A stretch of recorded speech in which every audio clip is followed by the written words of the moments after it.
a todos. ¿Te parecen justas las críticas?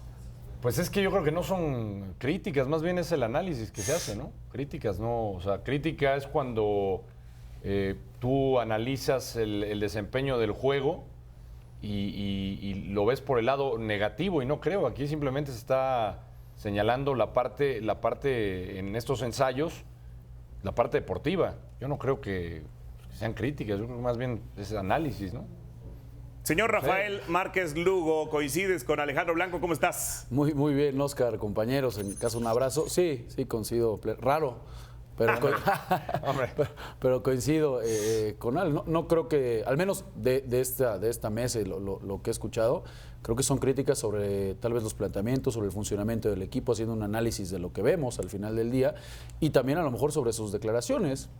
Se puede también malinterpretar ahí que no nos gusta de repente la manera en la que declaro, que no se entiende o que es medio raro, pero me parece que no son ni críticas con el afán de molestar, ni mucho menos. Sí, una crítica es un análisis positivo o negativo, es un análisis general, y un ataque es muy diferente, ¿no? Santiago Puente, ¿cómo estás en ti? Muy bien, Oscar, aquí compañeros en la mesa y a todos en casa un saludo. Yo creo que todo el mundo está en su total derecho de poder criticar, digamos criticar o opinar, yo diría más bien. Las opiniones encontradas pues se pueden entender como críticas. En realidad yo no es que esté de acuerdo en muchas cosas, pero en otras sí lo estoy, porque hay que aprovechar estos momentos, a pesar de la cercanía de ya el compromiso, para hacer ciertas pruebas. Él tiene a 20 y tantos jugadores de probada calidad y los quiere utilizar en diferentes posiciones, que ahí es donde, claro, brincan las cosas.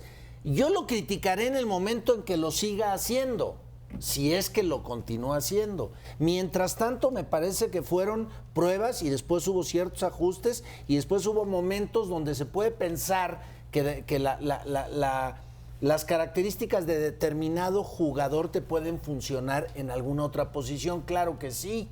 Hay muchos jugadores plurifuncionales, pero aquí me parece que son demasiados los cambios al mismo tiempo, movimientos medio sobre la marcha, que es lo que complica, ¿no?, la situación. Yo no sé si él le pregunta, por ejemplo, a Layún, oye, ¿tú en qué posición te sientes mejor? Hay técnicos que por supuesto te dan ese derecho de opinar. Apertura. ¿Tú dónde te sientes más a gusto jugando? No quiere decir que el técnico va a poner al jugador donde el otro le indique únicamente, pero yo no sé si él eso lo platica, si está consensado, si el futbolista le dice, sí, yo quiero probar en esta y esta otra posición, pero bueno, al final son ensayos y realmente los resultados le han acompañado, no el funcionamiento de juego, eso sí, pero hoy hay que seguirle dando el beneficio de la duda, me parece. Sí, las pruebas las han hecho otros técnicos. Caso inmediato, Miguel Herrera, que hacía muchas pruebas, pero luego se apegaba a un cuadro base que todos conocíamos. La pregunta es, ¿cuál es el cuadro base de Juan Carlos Osorio? Esa podría ser otra pregunta. Fabián Estay, ¿cómo estás, Fabi? ¿Qué tal, Oscar, compañeros, gente en casa? Yo creo que toda persona pública está expuesta a ser criticada en lo que hace, y sobre todo en el fútbol, que es una religión en este país y en muchos países del mundo. Entonces creo que siempre van a criticar lo bueno y lo malo. Ahora, hay que saber canalizar esto. En nosotros normalmente en la mesa de la última palabra y en todos los espacios de Fox Sports, a veces no estamos de acuerdo en muchas situaciones, como del señor Osorio. Cuando estuvo acá también, nosotros se lo planteamos con el ruso, de que no estábamos de acuerdo y no pensábamos lo mismo que él, que un jugador mexicano no pueda jugar 2 partidos en 7 días, cuando está acostumbrado en la liguilla a jugar 6 en 3 semanas.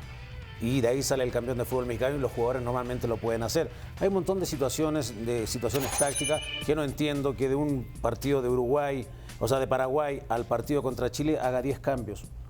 Santi bien lo dice, pueden ser pruebas, pero estás a una corta distancia de enfrentar una competencia donde vas a ser evaluado y criticado para lo bueno y para lo malo. Creo que aquí viene la verdadera situación crítica, por decirlo de esa manera, crítica buena, ojalá que así sea, y que México encuentre el rumbo y el funcionamiento. Alfredo Talavera con una nueva marca sin recibir gol, y la anterior marca es de alguien que conoces, Santi. Hombre, fíjate qué buen detalle y que me haga recordar esos momentos de mi hermano, Sí. que en realidad fue un arquero de primerísimo nivel. Ahora, pero en este, Ídolo. Primerísimo nivel. en este nuevo récord hay combinación de arqueros, ¿no? Sí. Claro. Sí, de acuerdo. Sí, pero Sí, el, no, que, el no. que lo cumple en la cancha es Talavera. Bueno, Claro, sí, sí, claro, sí. el arquero que lo cumple, pero Sí, lo que pasa es que haciendo la comparación con el récord anterior, fue solo Rafa Puente. claro. Sí, claro. Y Este acá son se cuatro, combina- son cuatro arqueros. Claro, se Es, dan con Talavera, pero se combinan en esta rotación que tanto le gusta, ¿no?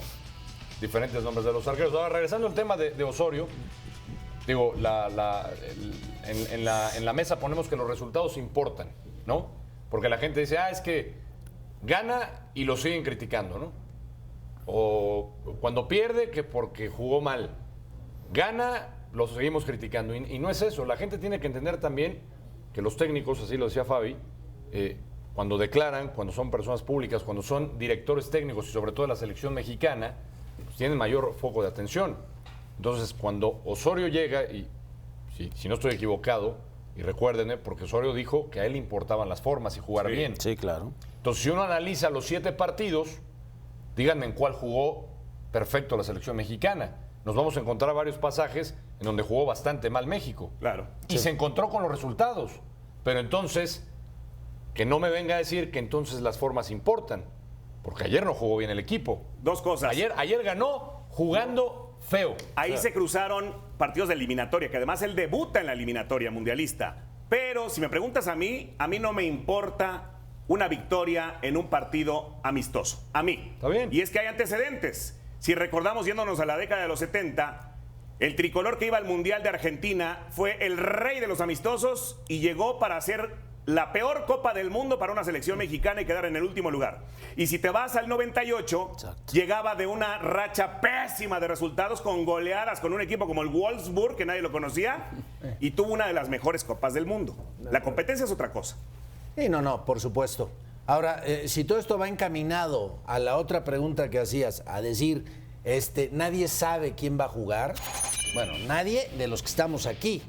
Osorio lo tiene clarísimo. Y me juego lo que quieran.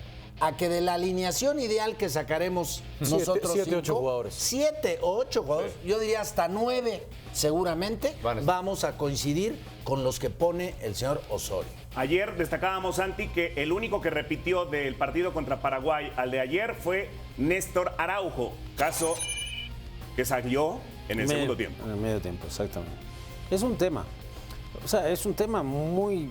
Es como estar en el abismo, ¿no? Por ahí, si te empujan, te caes rápidamente. El tema de la confianza del jugador, Santi. No todos los jugadores perciben esta situación de una competencia, porque en cada equipo y en cada selección hay jugadores titulares y jugadores de relevo, con todo respeto. A pesar de que en una selección van los mejores, sí, pero en una selección siempre hay jugadores que marcan una diferencia.